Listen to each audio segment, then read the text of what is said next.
Hi viewers, welcome to Tamil loop channel. இன்றைக்கி TVK கட்சிக்கு பொது சின்னம், அதாவது எலெக்ஷன் சிம்பிள் கொடுத்துருக்காங்க, விசில் சின்னம்.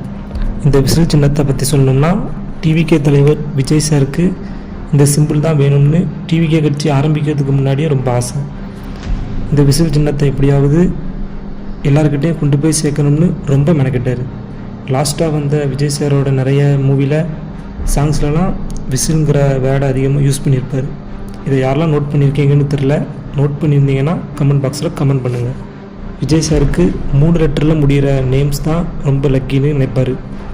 அதுக்காக தான் ஜோசப் விஜய் நேமை விஜய்னு வச்சுக்கிட்டாரு. அதை மாதிரி தன்னோட கட்சி பேரையும் 3 லெட்டரில் வர மாதிரி ஷார்ட்டாக டிவிகேன்னு வச்சுக்கிட்டாரு. அப்புறம் இப்போ விசில்னு 3 வார்த்தையில் சின்னமும் கிடச்சிருக்கு. விசில் காமனாக பஸ்ஸில் தூய்மை பணியாளர்கள்கிட்ட அப்படின்னு அதிகமாக யூஸ் பண்ணுற பொருள், மக்களோட அதிகமாக கனெக்ட் ஆகிற பொருள். விஜய் சார் ஃபேன்ஸ் பொதுவாகவே ஃபேன்ஸ் எல்லாம் விசில் அடித்தா குஞ்சுகளில் தான் சொல்லுவாங்க. ஆனால் அதுவே இப்போ கட்சி சிம்பிளாக மாறிட்டு, இனிமேல் விஜய் சார் மூவியில் தேட்டரில் மட்டும் அந்த விசில் சத்தம் எலெக்ஷன்லேயும் கேட்க போகுது.